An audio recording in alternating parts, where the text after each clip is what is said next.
Good morning, ladies and gentlemen on YouTube. Good to have you along here. If you're watching this as a rerun, you can skip ahead. Boot 17 minutes or so. Hopefully everything's all right in your life. Yeah. Let's see if there's anybody coming up on YouTube. Let me know if our audio coming through all right or not. That's good stuff right there. Don't have my ivermectin this morning. All right. Thanks, Waylon. Appreciate it. Thank you. At the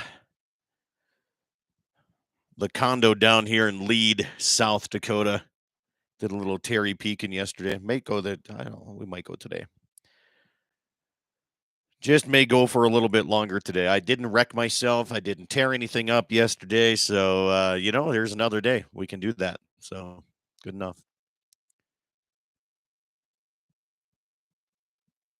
I think I got that on the right.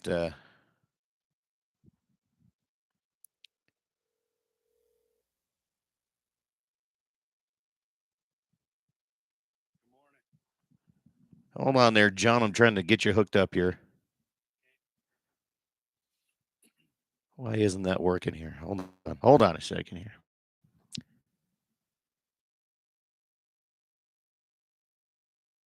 Okay, hold on. You're not coming through on this end. A little bit. Not like I need you, though. What the hell's going on here? Stay with me, man. That's why I call early.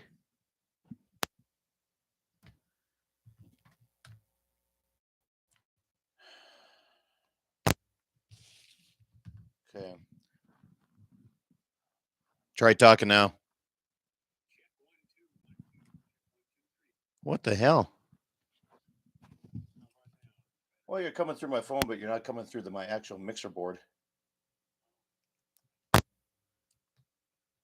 about now? Try that.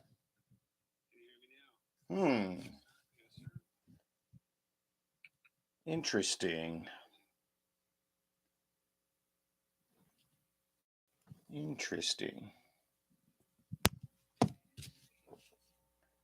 Gotta love remote broadcasting sometime. All right, try that. How about now? Hey, there we got her. Am I there? Loud and clear now. I'm just not going to touch the damn cords, evidently. Yeah, man, I'll tell you. It can be finicky. Well, and, I'm doing it from South Dakota here, so I got you on my cell phone plugged into my mixer board. Where are you at down there? I saw you were skiing? Snowboarding, yeah. Snowboarding, huh? Is that the cool thing nowadays? Can't ski anymore, you got snowboard? Skiing is... So, snowboarding's easier on your knees. Is it? Yeah. I've never tried it. Yeah. No, I've... Not sure. I started wakeboarding years and years and years ago, and snowboarding just seems easier.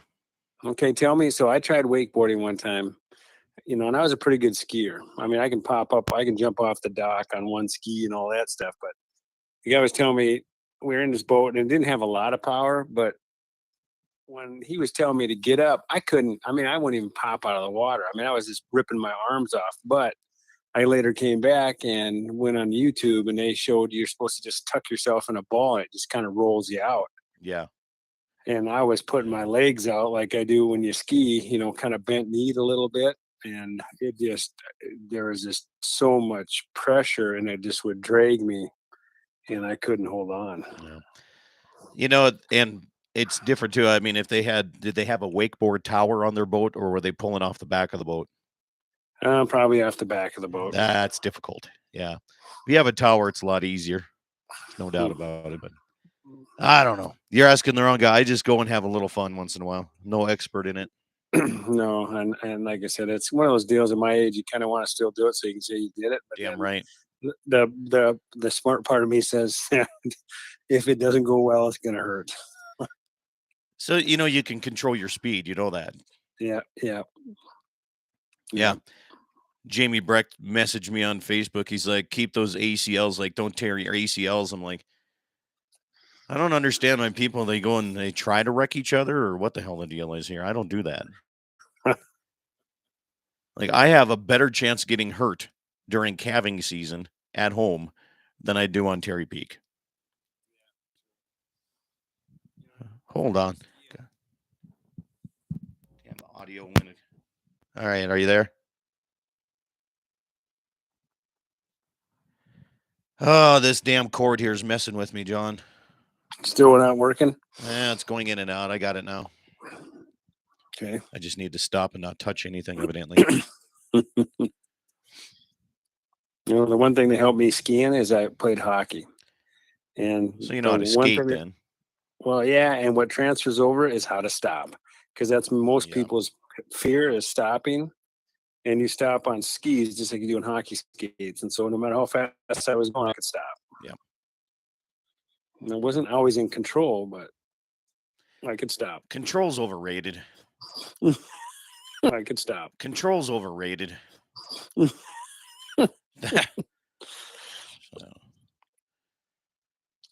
Yeah. How did everything go in Mexico, man? Honestly, the hunt was a 10 out of 10. The accommodations, they were a little bit less than to be desired. Well, you're in a third world country. What did you expect? Right. I mean, but it's run by a Texas outfitter, so it's just one of those deals. It could be, it could have been an absolute. The place we stayed the house is amazing, but just keeping the clean part of it was the tough part of it, And I told this guy that I would have a tough time sending people there because it was just dirty, And it's like I don't mind dirt, but dirty is different than dirt, and that was the only complaint I had about it. The hunt. My guide was from Oklahoma, and it was a young man. He's a roper, a big team roper, actually, really good. Tyler Coleman. He's won some, like the Oklahoma shootouts and stuff like that. He's like just an awesome kid, man. So I had a great time. Good. What all did you go chasing? Just deer? Yeah, we went whitetail deer, and then javelina. Oh, there you go. So, did you eat some javelina? They're freaking no, phenomenal. we did. See, and they didn't, and I was disappointed in that because they said they're just a rodent. Yeah. And then I came back and read on them, and they actually are. They say they're actually really, really good. Yeah. Yeah, as wild pork goes, they're probably one of the top ones. Yeah, I think it's just they stink. So some people just don't, like I said. But I'm one of those guys. I hate shooting anything I don't eat, man. And they used it for coyote bait. But so it got put to use though. Yeah, I would have rather tried some. So in Texas, you can only shoot one. There's an actual limit on that stuff. Really? See, down there, I shot two, and I could have shot if I went to recover them, and wanted to film the recovery within, and there's really no rules down there, so you can shoot them under your headlights. Yeah. Man, if there are rules, I guess they didn't tell us, but I didn't participate. It was one of those deals. I just didn't feel comfortable. I'm not going to shoot an animal at night that I don't need to shoot. And I had a chance to shoot does if I wanted to, but again, they didn't need any more meat for the locals, and to get it back is a feet and a half, so I didn't shoot a doe, because I just didn't want to kill something to kill something. Right. Time check. Okay, I can do time check. We'll do 7:01:30 here, Todd, and the rest of the stations here. 7:01:30 coming up. And 7:01:30 coming up here on Mark. So, yeah, I'll tell you what, John, there's a lot of hunting around the areas. The guys just has to go out and find it. It is, and we'll talk about it on there too. Shit. Antelope and the tags in Wyoming are going to go through the freaking roof. Yeah. Up to $800 for an antelope tag, which is insane to me. And I think they're being greedy, and I'm saying that you can still make money. Raising tags, raising money doesn't. Still, people are still going to buy the tags, but it's just like at what point do you quit raising tags to? And an elk tag for $1,000 is one thing, but an antelope tag, Yeah. you know, and it takes it out of the Yeah. hands of guys like me, Well, and everything's about money anymore. it Everything. is, and that was a good thing about this Mexico hunt. Honestly, it's something that an average guy can afford to do. Yeah. So, Todd says 2 weeks ago he put the program on while he was sitting at the airport in Minneapolis. did he? Here's the thing is, technology has allowed, it's allowing me to do this here from Lead. Mm-hmm. It's really done a lot more than a person realizes, especially in the radio business. Yeah. Oh yeah, it is. I mean, you can stream stuff all over the. I mean, we were watching what we could watch whatever we want down there. The signal was pretty sketchy, but Yeah. if you had the Wi-Fi down there, you were good to go. And Absolutely. we're in Mexico. Yeah, he did it on his iPhone, logging into the iHeart. Yep. Yeah. Crazy. That's how I listen to it quite a bit when I use the iHeart app. Well, I think I might hit the slopes a little bit today, and I got to head back here. We got a thank you. I did the auction over in Baker for their wild game feed, Mm-hmm. and they raise money and they keep it all local. And they gave 20 to 20. I think it was $25,000 to all the local wrestling groups. Oh wow! And so Bowman, they came over and helped run some games, and Glendive were the gun runners during the night. And we gave away, I think it was 100. I mean, they're hoping to raise like $80,000 to $100,000. We did just in the auction alone. We did like 150,000. Holy cow! Yeah, they were. That's awesome. So these wrestling groups, I mean, it was just great. So tonight we have a thank you. They're holding a thank you for us, and so we're gonna Wrestling's pretty big out in that country. huge. Yeah, the wrestling groups they do a nice job with them. They really do. Oh, that's good. It depends on if you're wrestling or wrestling. I like to call it wrestling. I'm like, you're one of those wrestlers. I said, I always said you never bring a knife to a gunfight, and you never bring anything but a gun to a wrestling fight. That's right. Do you say George Washington or Washington? I say Washington. Okay. The wrestling thing is just kind of the old style. So you're a wrestler. Yeah. All right, stations, 45 seconds until we start here. John, we're going to go quiet here for the 45-second standby.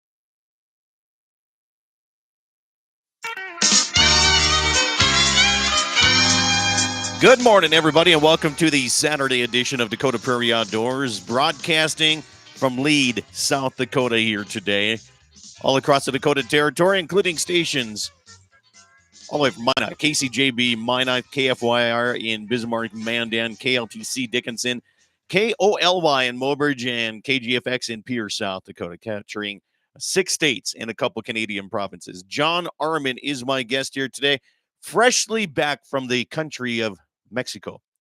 John, good morning. Good morning, buddy. So, what kind of Spanish words did you learn hunting in Mexico, or can you even say them on the air? I don't know many of them. Like I said, I should pay more attention to some of my kids at school. So we have some kids that are bilingual, and I should have asked them, but I was afraid what they would tell me to say, and it'd get me in trouble down there. That's true. Well, if a guy doesn't realize what's going on here, John Arman from Ultimate Outdoor Adventures TV is my guest here, and freshly back from Mexico hunting. And what got you down in that side of things here, John? I mean, what took you down to Mexico of all places? Well, good friend of mine, Randy Birdsong, has been going down there the last couple years filming shows for his outdoor channel, Headhunters TV. And, I was always one of those guys that, like, man, going to Mexico, the cartel, passports, all that, man, I'm staying out of there.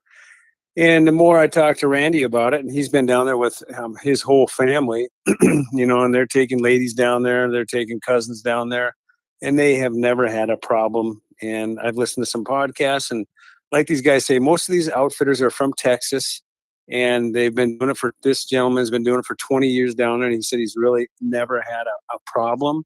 He said, you understand the cartel, you understand the way of life down there, and you just follow some simple rules, and you never have a problem. So I decided to go down there, and I'd lie if I said I wasn't a little bit nervous when you're going through the border and they got Constantine wire, and then you roll into Mexico and there's guys driving around in Jeeps with 50 caliber machine guns. Um, the policia and everything is, like you said, it's third world, Yeah. way different down there. So, and then when you hit the police checkpoint or the military checkpoint, and guys come up with their ARs and hanging on their necks and are looking in your windows and stuff, and you can't speak Spanish, you feel a little out of place. But honestly, it went really smooth. So did you take guns with you down there to go hunting? And if so, how do you get them across the border? What's the checkpoint like? Well, we didn't take any. I know that Randy did, and you just have to do it in advance. Their biggest thing, stipulation, is not so much a gun as you're only allowed 100 rounds of ammunition, I think, across the border. And you can't, I heard some guys that they took it down and then they took it back and then they tried to come back with it. You can't. I mean, if you better leave it down there, because if that same year you come down and you try to bring more ammo, and you can't. So they keep track of that. So again, anybody that lives in the United States, one thing I will say is, boy, we are lucky to live where we do. Even though Mexico was a pretty cool country, and I think that there could be some changes made between us and Mexico, because we were talking about it. I said, just think of, there's guys down there. The sad thing is that one of our guides was a Mexican gentleman, Hispanic gentleman that lives in Mexico. He works for the water treatment plant down there for someone for one of the cities, gets paid like $200 a week, and that is it. And he wants to come across the border to work in the United States, but to get a work visa is almost impossible. And I said, well, why don't you just walk down a ways and then cross? And he said, well, my family lives here. And he said, and I want to do it legally. And that's the hard part, is there's people going across our border. What he said is that, and they're not working. And there's a lot of people in Mexico that want to work in the United States, but still want to live in Mexico. And you think about all the stuff we depend on China. Why not build some of those big plants and manufacturing places in Texas and have these people come across the border? I mean, it was a kind of an eye opener on some of the things, because there's people that have worked there for 20 years in the United States, get deported and want to come back across and can't get back across. And they could have families and homes there, but if they did it illegally, they could, which they don't want to do. So it was, like I said, it was a different world for sure. And we are just lucky we live in the United States. That's all I can say, because it was a total different world. And honestly, I don't think it's just Mexicans trying to cross the border. I mean, No, there's a lot of different countries that travel through Mexico to get across the border. And that's what these guys were saying, is that a lot of people from everywhere, from Africa to Honduras to all these different places. I just read or saw the Chinese are sending people through the border, and it's like, it just can't continue the way it is. And I said, I didn't meet one person down in Laredo, and I mean, everybody's bilingual down there, and they were all very nice.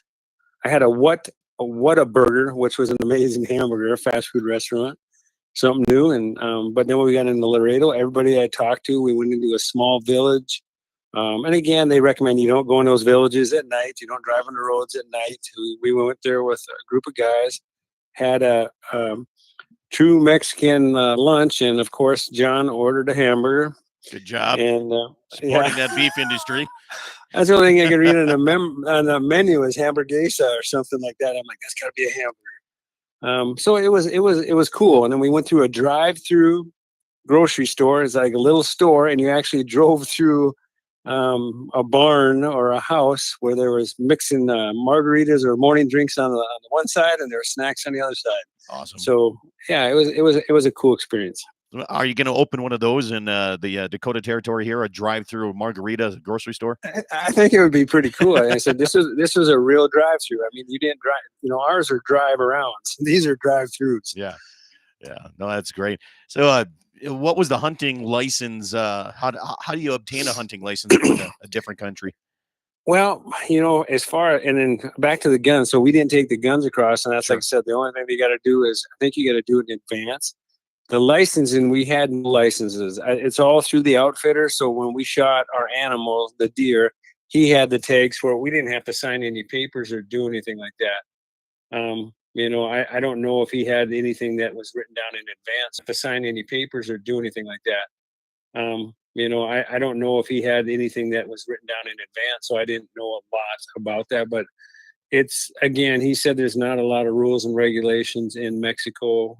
There's certain ones they follow as far as management. And when you're looking at the one ranch we hunted was 13,000 acres, and another one was like 8,000 acres. And these were low fence, and I did see high fence ranches, but a lot of those high fence ranches may just have a fence on two sides and open on the other side.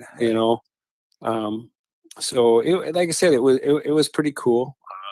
That the terrain reminded me like I was in Africa. I mean, I have pictures that I don't think I could tell the difference if there was big trees there, and I don't know what the big trees in Africa are, but the scrub brush, the cactus, the thorn bushes and stuff. I said if you had to run in any directions as fast as you could for 10 yards, you would be shredded. Yeah. It was just an amazing country. It's rough country, isn't it? I mean, It the is. It further was, south you get, I mean, it's a little bit more arid and dry, and things change. and that's what this was. We weren't that far. I want to say we were probably, maybe an hour across the border. And I tried to drop a pin down there to see exactly where I was at, but it was tough with little service we had. But we were we went into the two different ranches. One ranch still had a lot of green foliage on their trees, and he said it was tough because they had a late rain and it didn't freeze, so the deer weren't hitting the senderos with the corn very hard. And then we went to the other ranch, and it was completely like desolate, like there was no foliage. Say, And it John, was hold on to that here. We're up against our first break. We're going to continue talking with John Arman here about his hunt in Old Mexico, and more information on that coming up your way here.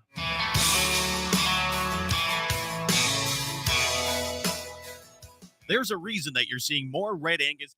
All right, John, just sorry to cut you off there, man. nope, that's fine. Like I said, I don't see the time clock, so I'm good.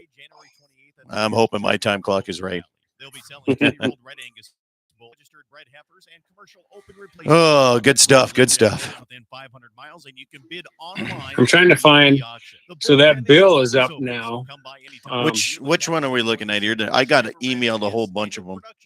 Okay, I'm trying to find it's 1151. I gotta find the name of it. I don't remember which bill it is. That's the one on the baiting, because I just got interviewed. Oh, the baiting one. Okay.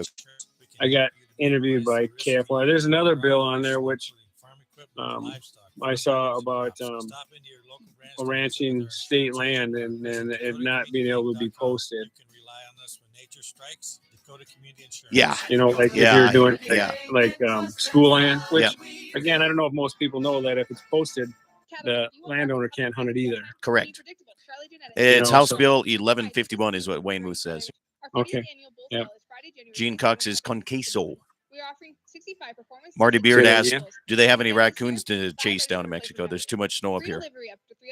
Yeah, tell him that he could chase those pigs, man. But those dogs better have Kevlar vests on.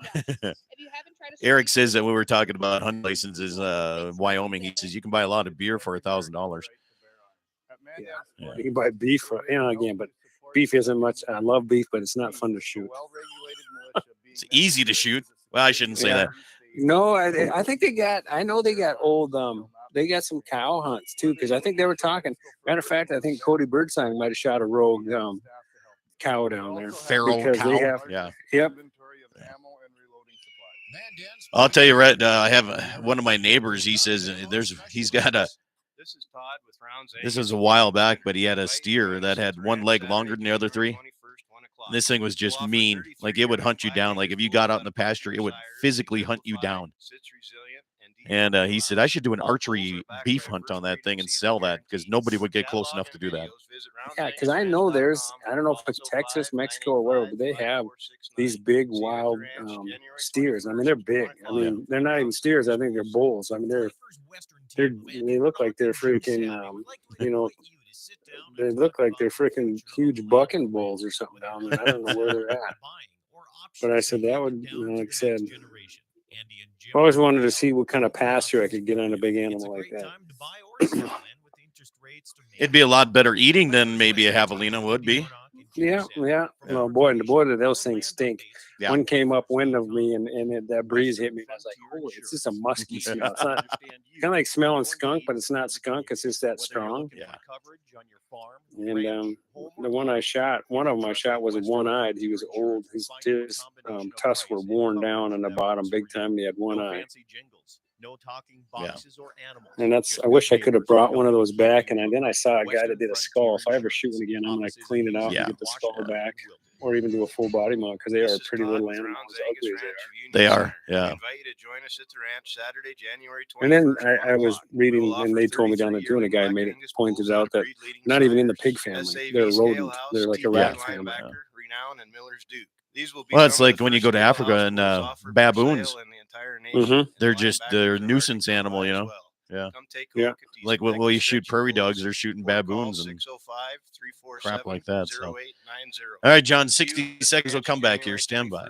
1 o'clock for the Rounds Angus Bull Sale. There's a reason that you're seeing more Red Angus cattle in the country. Great mama cows, high weaning weights, and easy keepers. Join the Schriefer family for their annual production sales Saturday, January 28th at the ranch just north of Golden Valley. They'll be selling 2-year-old Red Angus bulls, registered bred heifers, and commercial open replace heifers. Free delivery on bulls within miles, and you can bid online at DV Auction. The bullpen is always open, so come by anytime and view the cattle before the sale. Schriefer Red Angus annual production sale Saturday, January 28th at the ranch just north of Golden Valley. Don't you worry, one day I'll settle down. And when that time comes, I hope you're still around. I hope you're still around. I hope you're still around. Welcome back, everybody. It is Dakota Prairie Outdoors Saturday edition as we continue talking outdoors with Mr. John Arman from Ultimate Outdoor Adventures TV. But before we get going and talking about more hunting in Mexico, big thanks to there's a lot of bull sales and production guys, and they use Dakota Prairie Outdoors to get their word across the Dakota Territory. The Sorority Charlet Ranch having their sale Friday, January 27th. We have the Schriefer Red Angus sale up in Golden Valley, North Dakota, Saturday, January 28th. And the Bowman Ranch, 1 mile south of Rame. And that is coming up on Thursday, February 9th. Also, the 21 Angus Ranch and the Rounds Ranch, Union Center, 21 Angus Ranch out of New England. All those sales coming up. Find more information right here on DakotaPrairieOutdoors.com. Good to have you along. John, welcome back, my friend. So, I cut you off talking about hunting in old Mexico here, and so you went down hunting whitetail deer. That was the main thing? Yes. Yeah. So, there a lot of these places down there, like I said, we went to kind of if you want to call it a blue collar place. They've got their 5-star ones that you're going to shoot 150-inch deer or better. And down where we went, where we were looking at, you're going to shoot 115 to on the top end 130-inch deer. I saw 130-inch deer, but you're hunting an area that's just kind of, like you said, almost desert-like with big cactus, yucca plants, an aloe vera plant as big as I am. I mean, it was just crazy. Everything looked like it was on steroids. But you're hunting like you see on TV, where they take a ranger or whatever they got. We are in the old Pepe, the old mule, and they run some corn through their spinner down the senderos. So and it's amazing how little corn they really use. I bet a 50-pound bag lasted us a couple days just distributing it, and the deer is really the only way to hunt those deer or those pigs down there because you can't get through the brush. I mean, when we were tracking our animals, you come out usually with a couple cactus in you and a couple thorns in you, but it was like I said, probably not like it's totally different from what you're used to hunting here. But sitting there that first morning, I shot my buck on the first morning, and I had a buck come in early with some does, and man, they were skittish. I mean, they were like on edge, but they don't really. It's like they don't even smell you. They don't check the wind like our deer do, and maybe it's because they're not pressured and there's no people hunting them down there. But they were still on pins and needles when they came in, and I didn't get a shot at the first buck, and I had another buck come through that looked better, and he ended up coming back right when we were going to get out of the blind because you basically go in at probably around 6:30 and only hunt till 9. And it was 9 o'clock, and Tyler asked me if we want to get out, and we were talking just like you and I are, and all of a sudden he goes, "Don't move!" And here come that other buck through the cactus and the brush, and he came in and gave me like a 22-yard shot. Made a good shot on him and had a great afternoon, and then headed back out for some pigs. And my first pig came by at I had him at 5 yards, and I heard him coming in because they're crunching on that corn. And when he came upwind of me, he stunk. Boy, they smell almost like a skunk, just a real musky smell.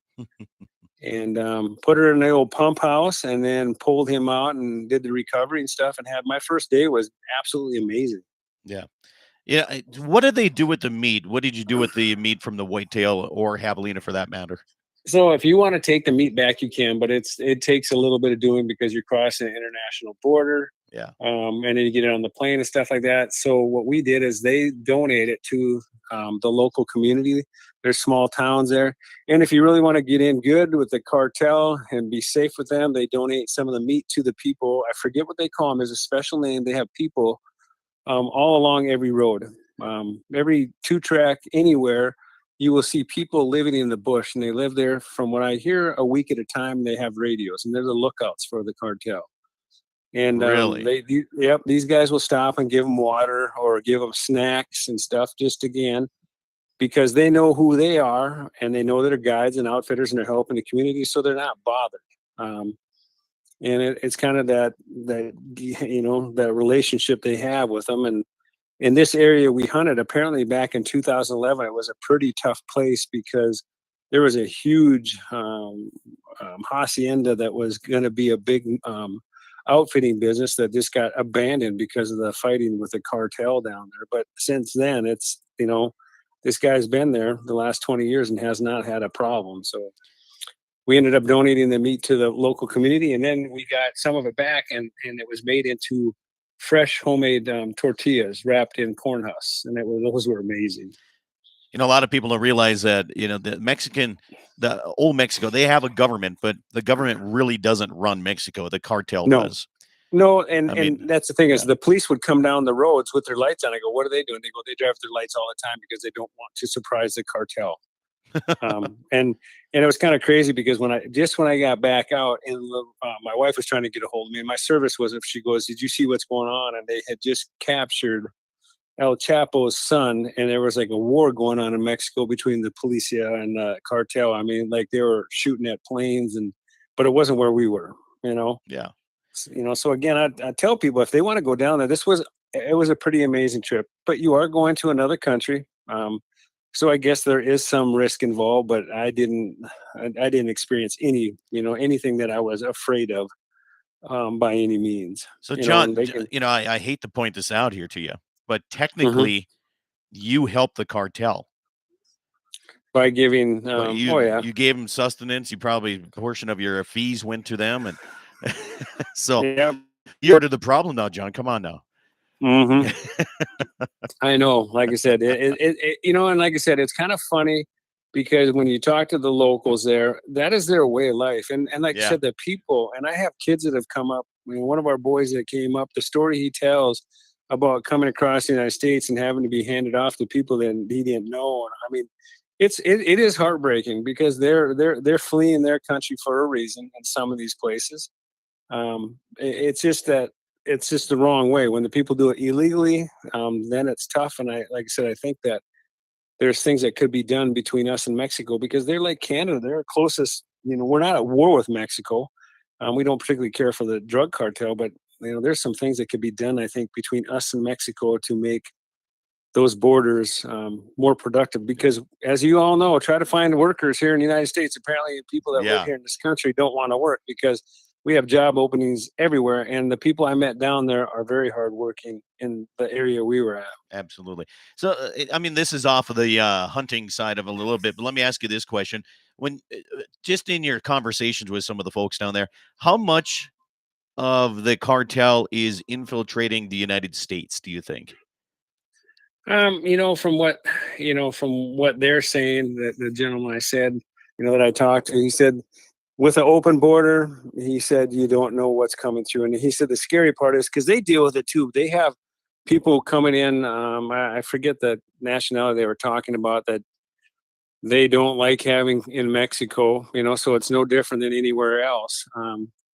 But then those people are coming across our border. So he said, you have um, Nationality, size, or- shape, yeah. nationality we're coming across. And when they're not checking, he said the sad part is I want to come in and work in the United States and they won't let me, but they let you cross illegally, Yeah. Yeah. and give you wanna- money and give you a bus ticket. You want to do it the right way, and they won't let you do it the right way, but you can do it illegally, and they turn a blind eye to it.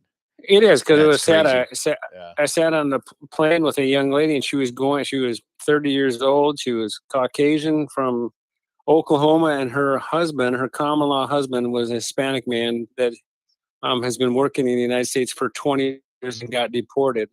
And they dropped him off over in Mexico, and of course, then you are back with the cartel. You can't get out, and he can't get a visa to get back across the border. So she has to go down to visit him to see him, and he's got kids up here with her. And again, that's the sad part because this guy was working for. He's a skilled laborer in the United States, but he can't work here anymore. I'm telling you, some crazy stuff here. John, we're up against our half-hour break here, so stand by. John Arman, Ultimate Outdoor Adventures TV. We're going to continue talking not only a little bit about the hunting in Mexico, but some of the bills and some political stuff coming up. Get his take on it across the Dakota Territory. You're listening to Dakota Prairie Outdoors here, all across the fruited plains here in the upper Midwest, and a lot of folks tuning in here on my YouTube channel, Dakota Prairie Outdoors Radio. We'll be back right after these messages all across the area after these.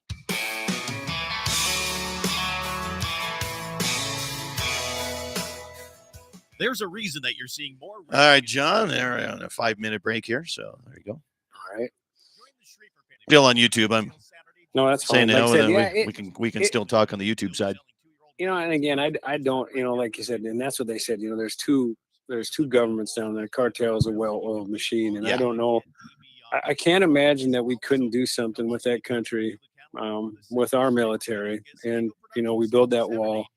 And bring these people. I mean, it shouldn't be that tough to come across to work, and we need the people to work. There's no and question it's not. I don't think it's that tough to screen people and to go through the proper channels. To become an American citizen.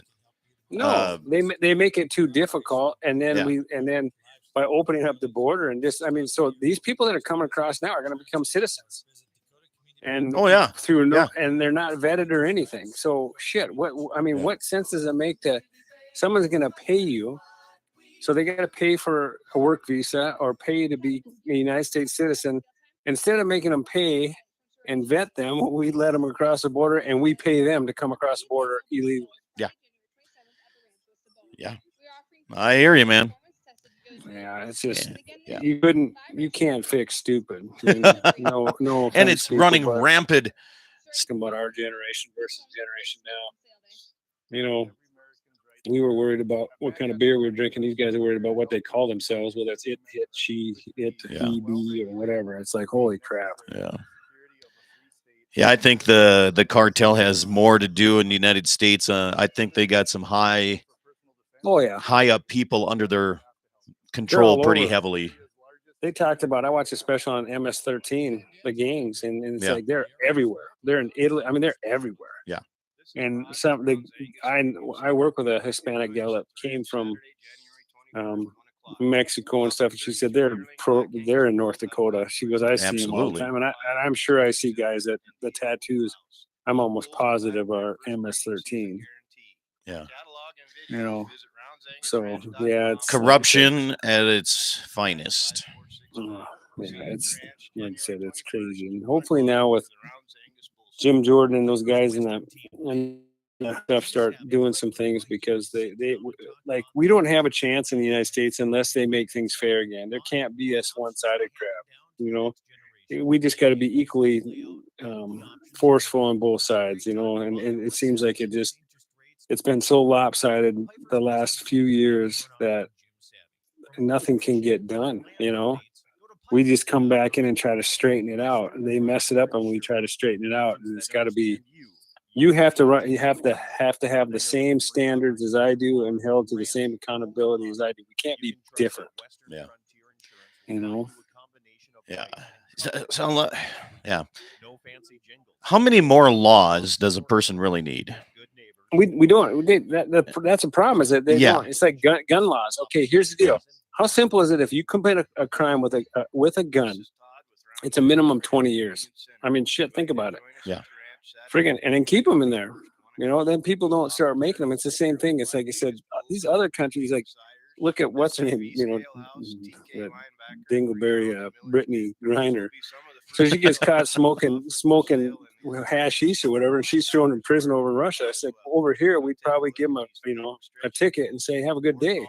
Yeah. You know, if you want things to stop, you got to, it's kind of like loading a horse in a trailer. If you want them to go in that trailer, you got to make the outside more miserable than the inside. You don't have to beat them. You just got to make it consistent, spin them in circles until they get tired, and then they get, they go in the trailer. And it's like, we don't make it that way for people. We make everything so easy. It's even going to prison. How do prisoners have rights? And a lot more rights. Yeah, they get right. Yeah, I wouldn't want to be there, but yeah, right. I'm not saying that they shouldn't have any rights. Their right is to, you're in prison, but you don't have the same rights. You shouldn't be allowed to vote. You shouldn't be allowed to have TV. You shouldn't. It's like, why do we shouldn't make be allowed it so to have easy? a weight room where they get bigger and meaner here. Stand by. Coming back here in 20 seconds, John. Stand by.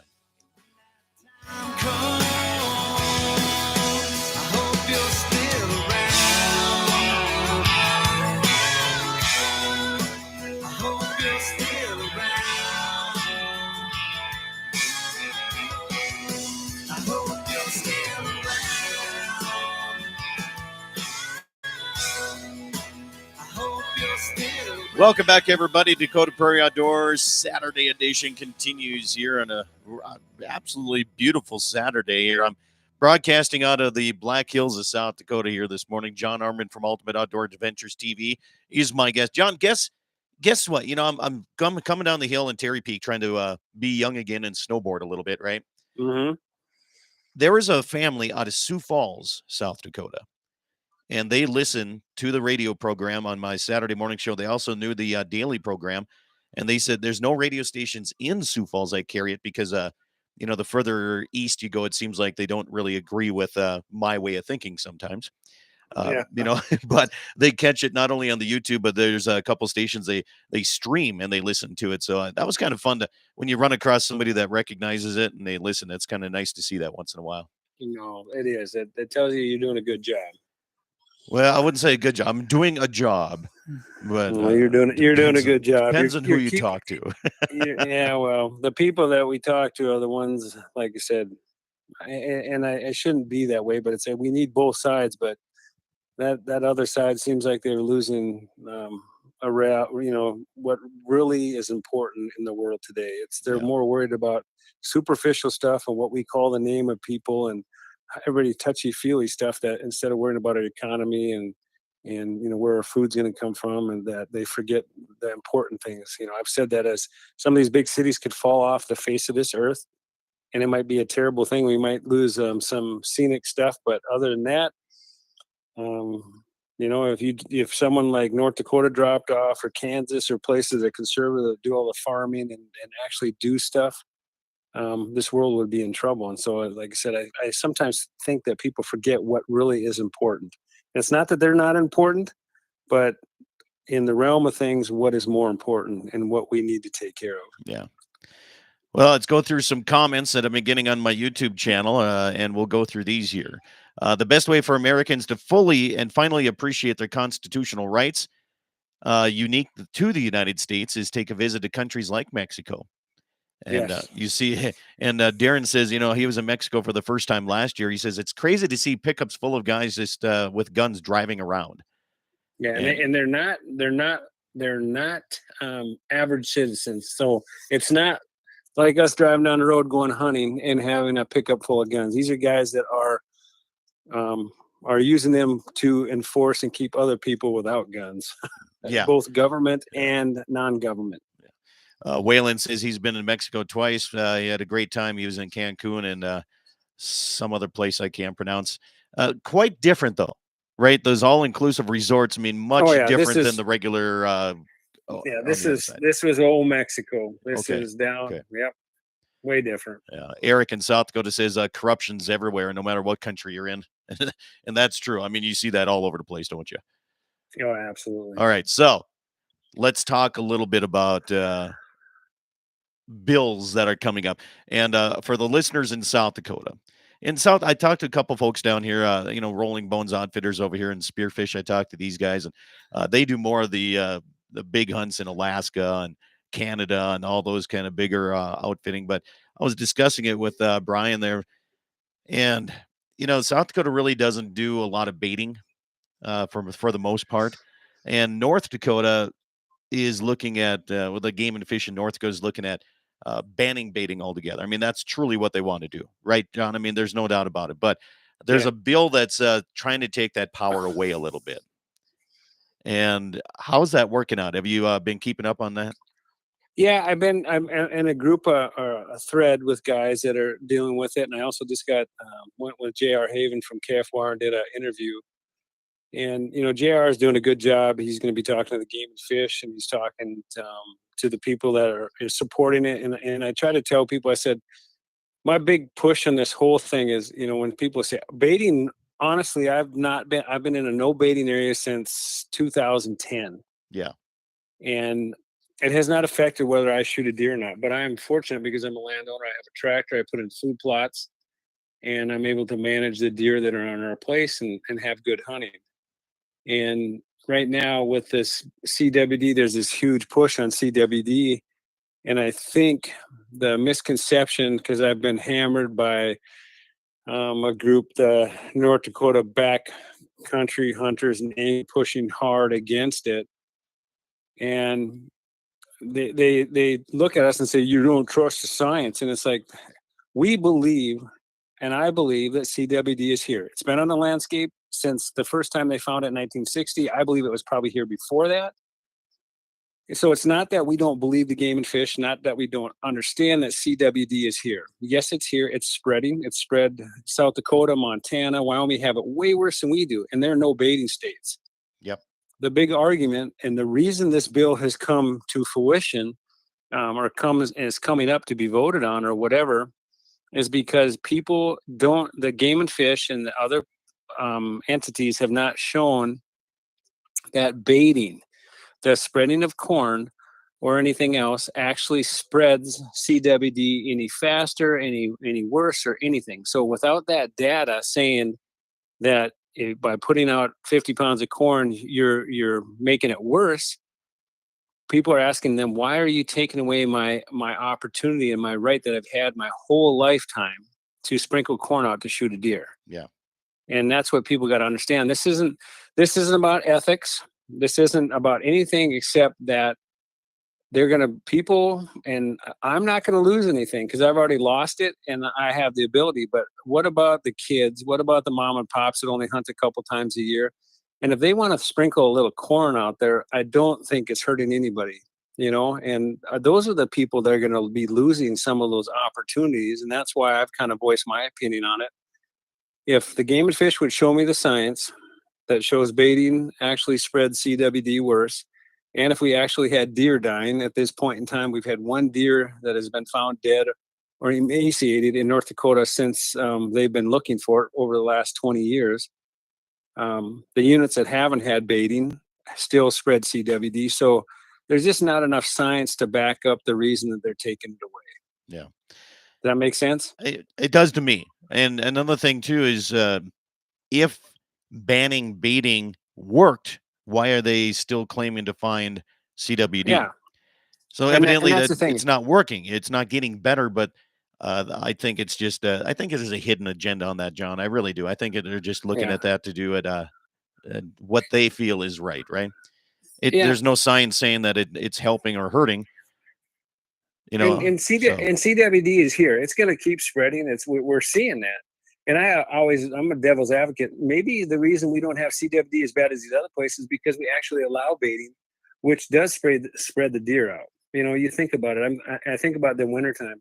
If we didn't have a 60, 70 acre cornfield right now, instead of having 300 deer in a cornfield, we'd have 300 deer in haystacks. Yeah. So by spreading them out, with people putting mineral sites, and if you have 20 mineral sites over a 10 square mile versus one, they stay spread out. So there's some logic to some of that too. And again, I just think that this is something the Game and Fish, I know they mean well on it, and they got a tough job, but I think it's a battle that probably doesn't need to be fought right now because there's not the data to show it. And we could be working on habitat and some of these other things instead of trying to take away opportunities from other people. But Yeah. again, that's just my opinion. Right. And that's what we allow here. A couple comments coming in. It says 3 things you got to have here in your life: God, family, and country. And Absolutely. Gene here in Mobridge says we see more CWD because we have more deer than other cervids. Maybe that's that's true too. I mean, you see in some areas where there's a high population, maybe there's just that many more opportunities for these deer to find it and get it. Wisconsin, 15%. There's 15% of the population that they say of deer have CWD. That's because they also have the highest population of deer they've ever had, ever. They're trying to kill deer because they have too many for the landscape. So again, that just gives the example of if CWD was so deadly, then, and then again, it's been for the last since 1960, so that's 40 years. You would be finding more deer dead, in places. But like I said, again, I'm not a biologist. I'm just looking years. at it kind of 60 yeah, years. 60 years. Yeah. Yeah. So in 60 years, wouldn't you see more depletion of deer populations in places? And from what I've seen, there's very few places that have not gone up in deer numbers. There's been years that they've gone down because of the weather, 2011 storms, across the Midwest and things like that. But So here's my take on it, John. You ready for this one? Yep. I don't take CWD serious because if they're really worried, if these biologists are truly worried that CWD is so deadly and it's so scary, right? But yet when you ask them about EHD that killed thousands of deer a year and a half ago, I mean thousands of deer, and they say, well, that's just Mother Nature. They don't worry about that where we physically see them dying by hundreds at the ranch, right? Yeah. And that one CWD that they find in one unit, all of a sudden, oh my God, we got to worry about that. That's more important, right? It's hard to take serious when you can see hundreds of thousands of deer dying in 1 year because of that, and they're like, well, that's not a big deal. It is. That's a lot of deer. Yeah, You know? and that affects things. And again, with our day and age with social media, it's kind of funny how misinformation and information. People. I had a gentleman ask my wife what I was doing, and I didn't know what I was talking about because there's you can't feed deer. If a deer eats a handful of corn, he's going to die, and they die from this because they drink water out of the Missouri River. And I'm like, where in the world did this guy get his information? And that's the thing, is that I'm just trying to get information out there to people. You can go to our Facebook page. It's got the Game and Fish's information. I'm all about giving both sides, but there's other biologists, there's other veterinarians.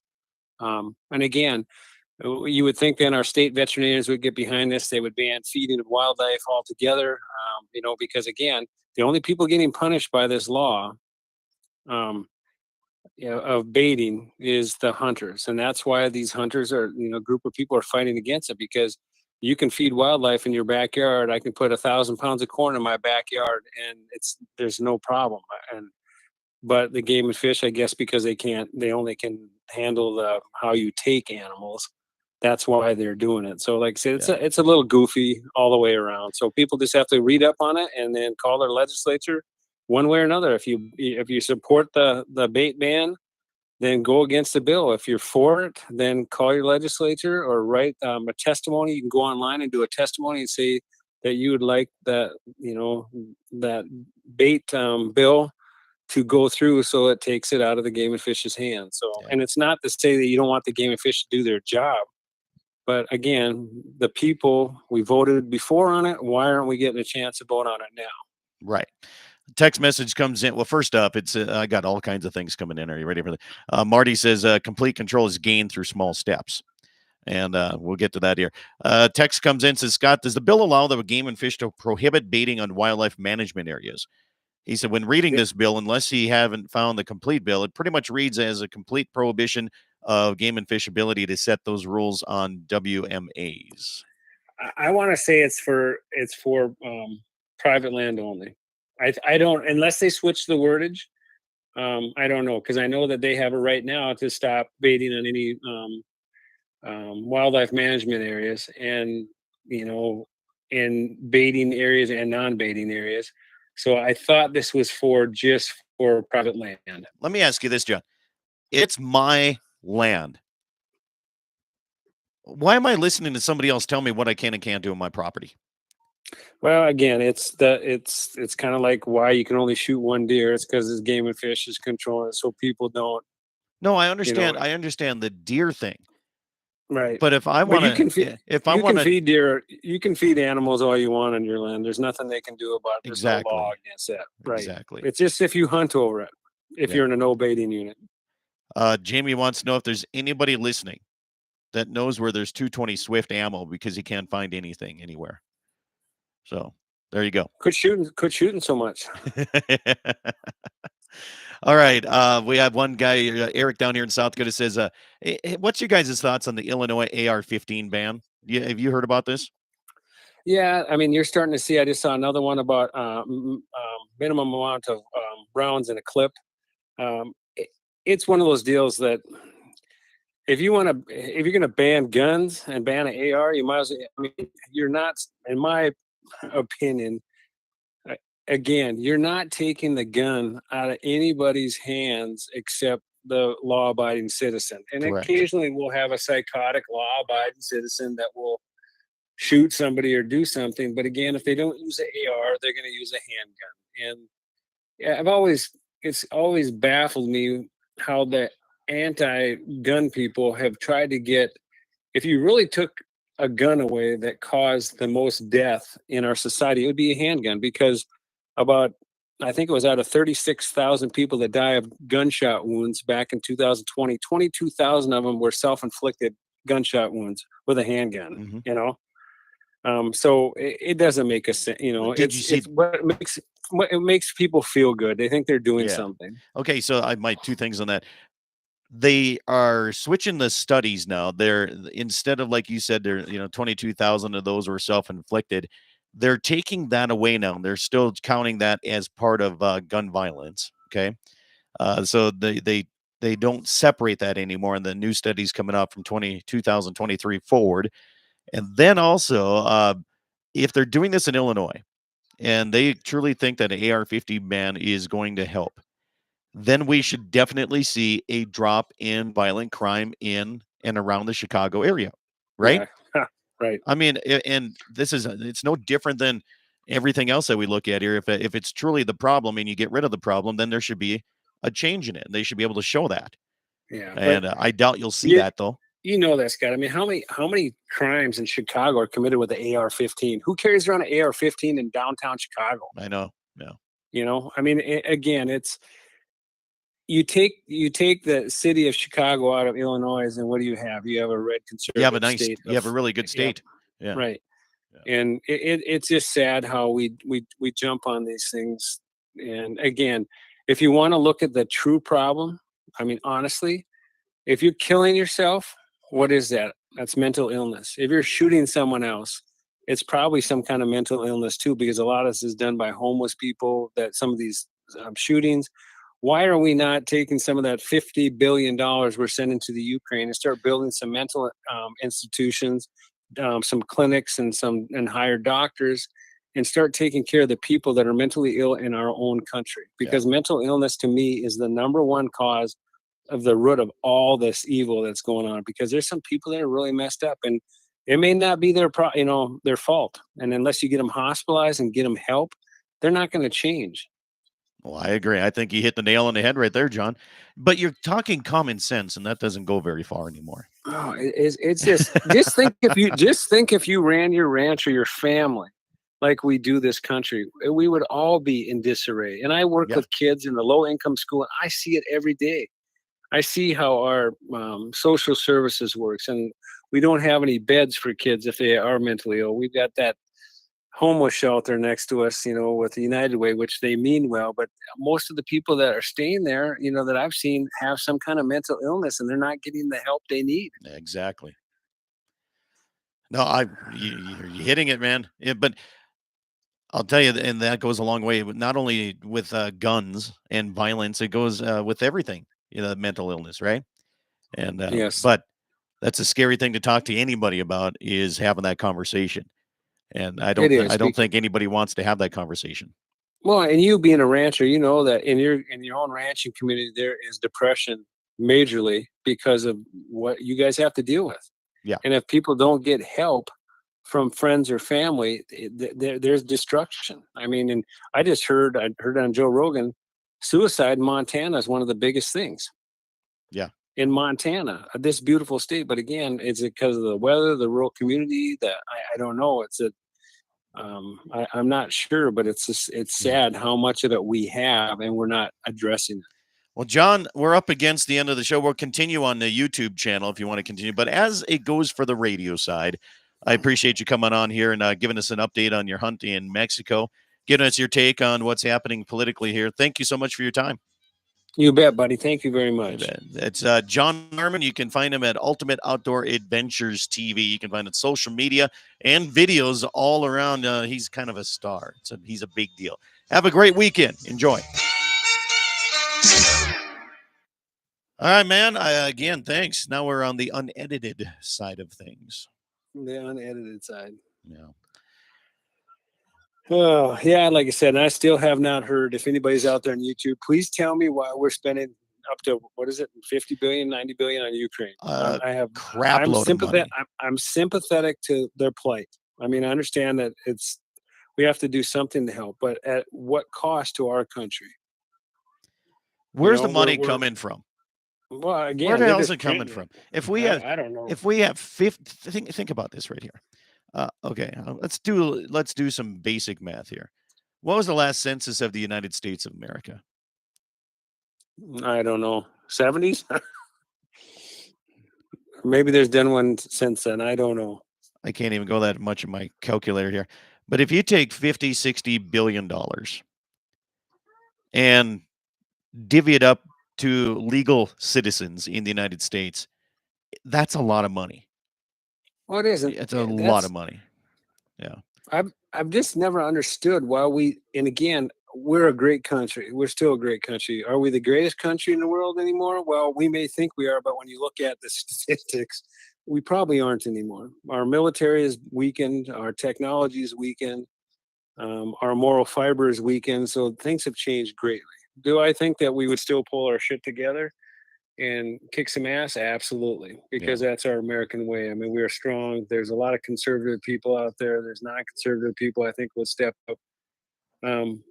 But I just don't understand the mentality of wrecking your own home to take care of someone else's home.